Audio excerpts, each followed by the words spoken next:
एक तो आपने बंदा सही चुनना है जिस पे आप ट्रस्ट कर सकें। उसके लिए 2-4 चीज़ें ज़हन में रख लें। वो लोकल होना ज़रूरी है। कोई ऐसी नहीं है कि बाहर से आ जाए अचानक जी मुझे रात को जी मेरा ज़मीर जागा और मैं सब कुछ अपनी जॉब छोड़ के पाकिस्तान आ गया, अब मैंने ये करना है वो करना है।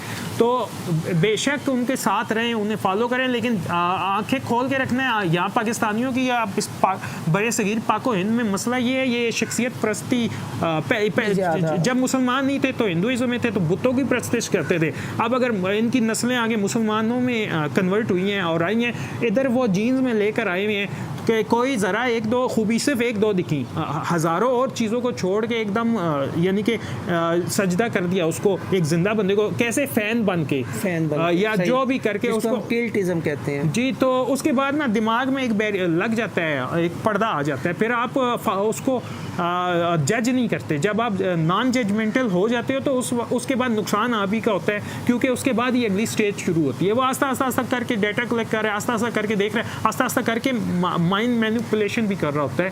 तो ये इंतहाई ट्रेंड लोग होते हैं जो यहाँ आते हैं, इनकी पूरी साइकोलॉजी की जो टेक्निक सीख कर आए हुए होते हैं।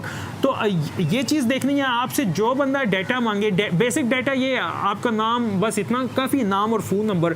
कोई आपसे इतने लंबे फॉर्म्स फिल करवाए और लगातार करवाता रहे मुख्तलिफ टाइमिंग्स पे, और उसके सवालात ऐसे हों, उसमें आइडिया हो जाता है हर चीज़ पे आपको जज किया जा रहा होता है, आपके इमोशंस, आपके बिहेवियर पैटर्न्स और सब कुछ। एक आम बंदा जज नहीं कर सकेगा कि ये तो बेसिक बातें पूछी गई है, लेकिन नो, वो छोटी छोटी बातें अलग अलग टाइमों पे जो पूछी जाती है, जब उनको मिला के एनालिसिस किया जाता है, ये इन्हें आम जो फॉलो कर रहे होते हैं उन्हें अंदाजा ही नहीं होता कब क्या हो रहा है। उसके बाद नुकसान होता है उन लोगों को।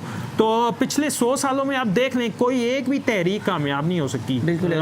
तो कुछ ना कुछ तो गड़बड़ है ना। इतने सारे मुखलिस लोग हैं, ये मुल्क हमारे आबाउजदाद ने लड़ के लिया था, नजरियात क्लियर थे, सब कुछ, कितनी माइग्रेशन में जाने दी, और अचानक ऐसा क्या हो गया पाकिस्तान बनने के बाद से अभी तक।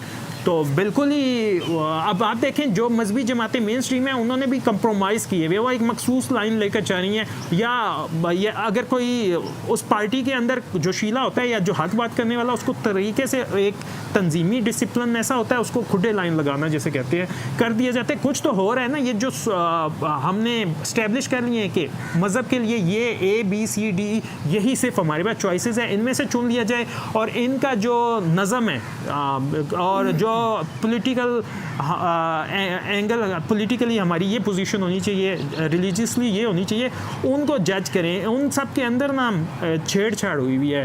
तो ये चीज़ें जब तक नहीं देखेंगे आप बिला वजह अपना वक्त भी ज़ाया करते रहेंगे। इनके पीछे बेशक 1000 साल चलते रहें, ये आपको उस मंजिल तक नहीं लेकर जाएंगे। ये कभी ये मजबूरी बताएंगे, जब पूछे 30 साल बाद पूछे, 50 साल बाद, अभी जी ये मजबूरी है, हिकमत के तकाजे के तहत अभी हमें ये करना चाहिए। इतनी कहानियाँ, इतनी मसलहतें।